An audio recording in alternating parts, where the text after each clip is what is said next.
प्यारे बच्चों, अब मैं आपको बताता हूं संक्षारण के बारे में। संक्षारण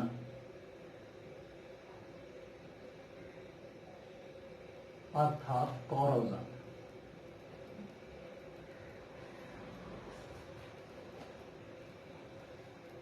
कोरोजन या कोरोजन ऑफ मेटल्स, तो ये वह प्रक्रिया जिसमें वायुमंडल में उपस्थित नमी और गैसों के द्वारा धातुओं की सतह धीरे धीरे अपने आप ही स्वतः ही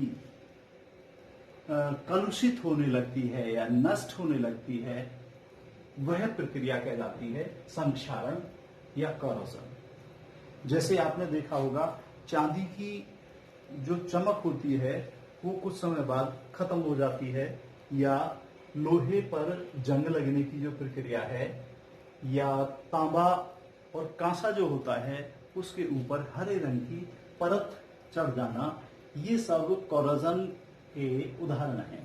एक बार फिर सुन लीजिए, कोरोजन क्या है? वह प्रक्रिया जिसमें धातुओं की सतह वायुमंडल में उपस्थित नमी और गैसों के द्वारा धीरे धीरे अपने आप ही कलुषित होने लगती है या क्षय होने लगती है, नष्ट होने लगती है, वह प्रक्रिया कहलाती है संक्षारण या कोरोजन ऑफ मेटल्स। इस प्रक्रिया के जो एग्जाम्पल हैं, जैसे लोहे पर जंग लगना, रस्टिंग ऑफ आयरन, या चांदी की सतह का धीरे धीरे मलिन हो जाना, या तांबा और कांसा जो होता है उसके सतह पर हरे रंग की परत जम जाना, ये सब कोरोजन के एग्जाम्पल हैं। तो देखिए, कोरोजन को प्रभावित करने वाले कारक हैं, यहां पर बताएंगे हम। संक्षारण को प्रेरित करने वाले कारक।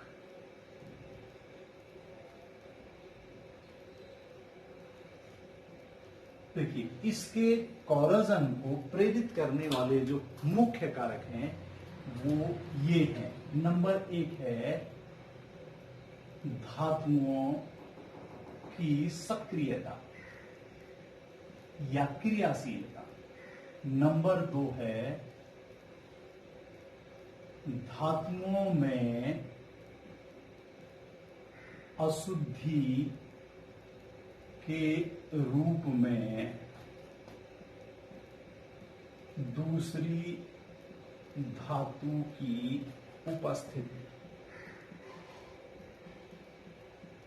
नंबर 3 है वायु में नमी व गैसों की उपस्थिति। आप इसको वायु में कर लें या वायुमंडल में भी कर सकते हैं। और चौथा कारण है जल में विद्युत अपघट्य की उपस्थिति। देखिए, एक एक करके धातुओं की सक्रियता या क्रियाशीलता। सामान्यतः जो धातु जितनी अधिक क्रियाशील होती है, उस धातु में संक्षारण की प्रक्रिया भी उतनी ही तेजी से होती है। जो कम सक्रिय धातु होती हैं, उनमें संक्षारण कम होता है। जैसा कि आपने विद्युत रासायनिक श्रेणी में पढ़ा है, विद्युत रासायनिक श्रेणी में जो धातुएं ऊपर होती हैं, अर्थात जिनका मानक आक्सीकरण विभव अधिक होता है, ध्यान करना, मानक आक्सीकरण विभव अधिक होता है, वो अधिक सक्रिय होती हैं और उनमें संक्षारण की प्रक्रिया भी तेजी से होती है। और जो विद्युत रासायनिक श्रेणी में धातुएं नीचे स्थित होती हैं या जिनका मानक आक्सीकरण विभव कम होता है, उनकी क्रियाशीलता भी कम होती है और उनमें कोरोजन धीमे होता है अन्य सक्रिय धातुओं की अपेक्षा।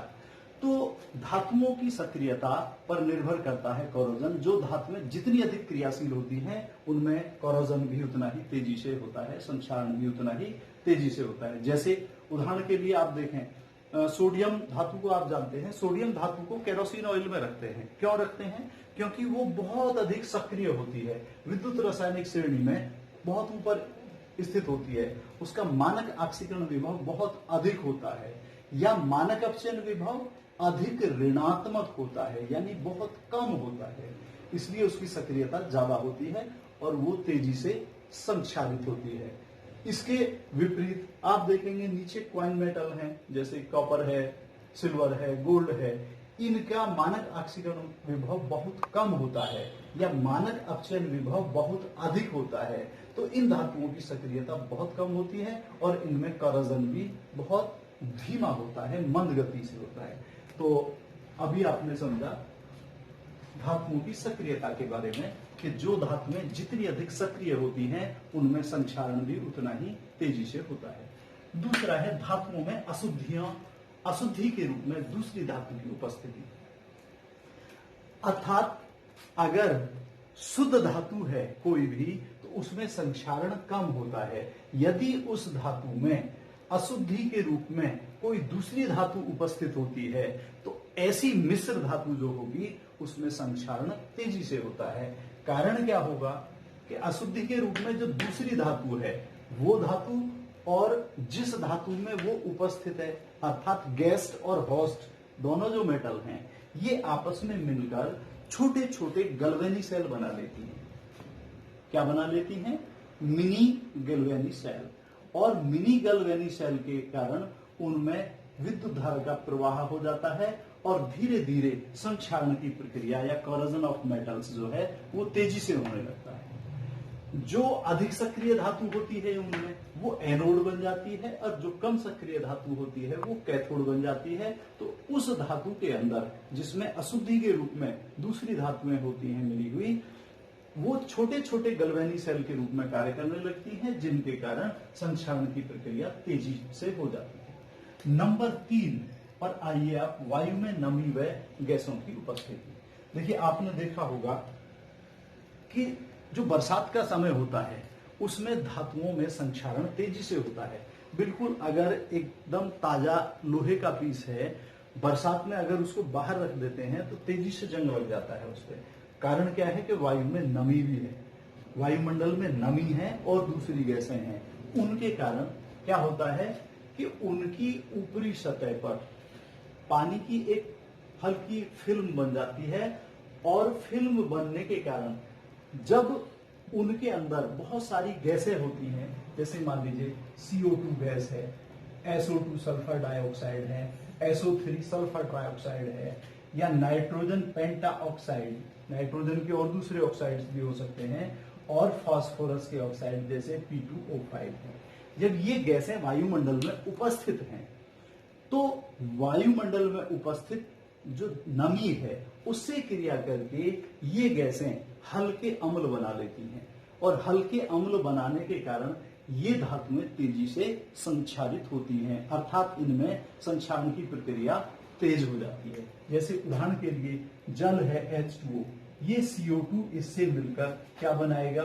H2CO3 carbonic acid. जैसे H2O plus SO2 sulphur dioxide, ये H2SO3 अर्थात सल्फ्यूरस एसिड।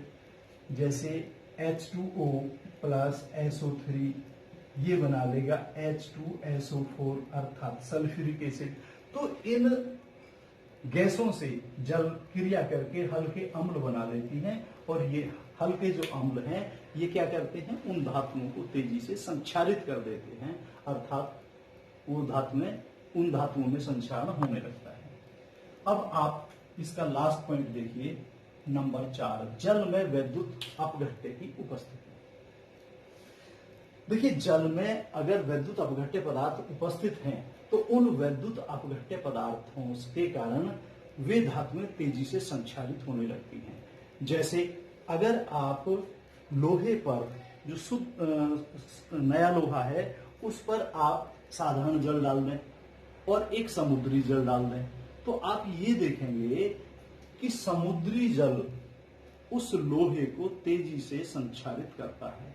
कारण क्या है कि समुद्री जल में बहुत सारे इलेक्ट्रोलाइट्स मिले हुए हैं, वैद्युत अपघट्य पदार्थ मिले हुए हैं, और जैसे NaCl है, KCl है, मैग्नीशियम क्लोराइड है, पोटेशियम क्लोराइड है, इनके कारण, इन वैद्युत अपघट्य या इलेक्ट्रोलाइट्स के कारण वे धातुएं तेजी से संक्षारित हो जाती हैं। तो संक्षारित को प्रेरित करने वाले जो कारक हैं मुख्य रूप से ये हैं जो मैंने आपको बताए हैं। नंबर 1 धातुओं की सक्रियता, नंबर 2 धातुओं में अशुद्धि के रूप में दूसरी धातु की उपस्थिति, नंबर 3 वायु में नमी व गैसों की उपस्थिति, और नंबर 4 है जल में वैद्युत अपघट्य की उपस्थिति। अब आप आगे आइए, अब आइए लोहे पर जंग लगना। इसके अंतर्गत मैं आपको समझाता हूं लोहे पर जंग लगना।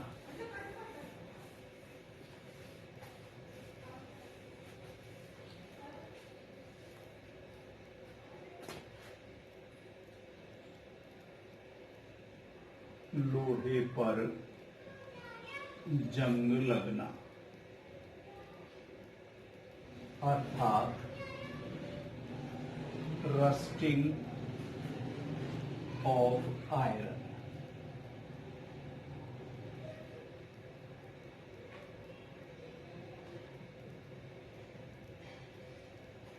आपने देखा होगा कि यदि लोहे की ऊपरी सतह पर हम पेंट वगैरह नहीं करते हैं तो कुछ समय के बाद में लोहे की सतह पर, ऊपरी सतह पर, बाहरी सतह पर लाल भूरे रंग की एक परत जमनी शुरू हो जाती है। सामान्यतः इसी को क्या कहते हैं? जंग या रस्ट। तो कैसे लोहे पर जंग लगने की प्रक्रिया क्या आप डिफाइन करेंगे कि वायुमंडल में उपस्थित नमी और गैसों के कारण लोहे की ऊपरी सतह पर लाल बादामी रंग की परत बनने की प्रक्रिया लोहे पर जंग लगना कहलाती है। और वह जो लाल बादामी परत होती है, रेडिश ब्राउन परत होती है, वो जंग कहलाती है। सामान्यतः जो जंग का फॉर्मूला है, रस का जो सूत्र है, वो है Fe2O3 into XH2O, अर्थात ये हाइड्रेटेड फेरिक ऑक्साइड होता है। हाइड्रेटेड फेरिक ऑक्साइड अर्थात जल योजित फेरिक ऑक्साइड होता है, ये इसका वो है। अब आप ये देखेंगे कि अगर वायुमंडल में नमी नहीं है या वायुमंडल में गैसें भी उपस्थित नहीं है तो ऐसे वायुमंडल में लोहे पर जंग नहीं लगता है। और यदि भरपूर नमी है, अधिक नमी है और वायुमंडल में गैसें भी बहुत सारी उपस्थित हैं तो ऐसे वातावरण में जंग लगने की प्रक्रिया तेजी से होती है। एक्चुअली रासायनिक समीकरण के द्वारा जो रस्टिंग की प्रोसेस है वो इस तरह होती है कि देखिए ये जो आयरन है Fe, अब Fe सॉलिड है प्लस वायुमंडल में ऑक्सीजन भी उपस्थित होती है, ये गैस हो गई, और वायुमंडल में नमी के रूप में जल भी उपस्थित होता है। तो ये आपस में मिलकर ये बना लेते हैं Fe2O3 into XH2O, यानी हाइड्रेटेड फेरिक हाइड्रोक्साइड। अब इसको आप बैलेंस कर दीजिए, इधर ऑक्सीजन 3 और 1 4 है, तो यहां पर आप 3 की गुणा कर दीजिए, 3 दूनी 6 हो गया, तो यहां पर 2 की गुणा कर दीजिए और 2 की यहां कर दीजिए। अब ऐसी स्थिति में ये बैलेंस हो जाएगा। XH2O को भी आपको 2 से गुणा करनी पड़ेगी, तब ये बैलेंस हो जाएगा। ये है हाइड्रेटेड फेरिक हाइड्रोक्साइड। अब ये लोहा है, ये वायु में उपस्थित ऑक्सीजन है, वायु मंडल में उपस्थित ऑक्सीजन है, ये नमी है वायुमंडल में उपस्थित। तो वायुमंडल में उपस्थित जो गैसें हैं और नमी है, इनकी उपस्थिति में लोहे की ऊपरी सतह पर जो लाल बादामी रंग की, रेडिश ब्राउन कलर की परत जम जाती है, ये परत कहलाती है जंग या रस्ट। और जंग लगने की जो ये प्रोसेस है या घटना है या फिनोमिनन है, यही कहलाती है रस्टिंग ऑफ आयरन, अर्थात लोहे पर जंग लगना। अब यहां पर फिर वही बात है कि लोहे पर जंग लगने की प्रक्रिया को प्रेरित करने वाले जो कारक हैं वो कौन से हैं? वो बिल्कुल उसी तरीके से हैं जैसा मैंने अभी कोरोजन को प्रेरित करने वाले कारक लिखवाए थे, बिल्कुल सेम है। जैसे अब उसको आप और ज्यादा भी कर सकते हैं, वायुमंडल में नमी की उपस्थिति के रूप में लिख सकते हैं, वायुमंडल में उपस्थित कार्बन डाइऑक्साइड के रूप में लिख सकते हैं, वायुमंडल में उपस्थित अन्य गैसों की उपस्थिति में प्रेरित होना लिख सकते हैं, जल में विद्युत अपघट्यों की उपस्थिति लिख सकते हैं, और धातु में अशुद्धि के रूप में दूसरी धातु की उपस्थिति के रूप में लिख सकते हैं। तो देखिए, लोहे पर जंग लगने की प्रक्रिया को प्रेरित करने वाले जो कारक होते हैं वो बिल्कुल पहले की तरह ही हैं। पहला है वायु में उपस्थित नमी व गैसें, या वायु में नमी व गैसों की उपस्थिति। दूसरा,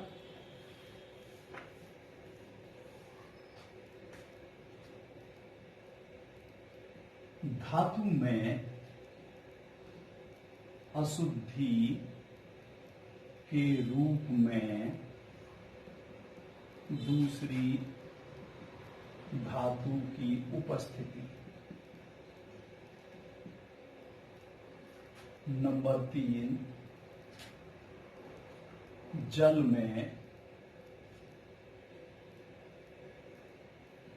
विद्युत अपघट्य या अपघट्यों की उपस्थिति। मुख्य कारक हैं ये। अब इसके अलावा आप देखिए, जैसे कार्बन डाइऑक्साइड की उपस्थिति भी लिख सकते हैं अलग से, या इनको 2-3 भागों में कर दें। मुख्य चीज यही है। और धातु की सक्रियता,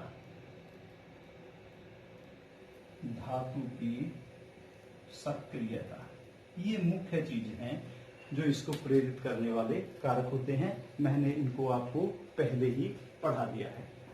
अब यहां से आगे आप चलिए,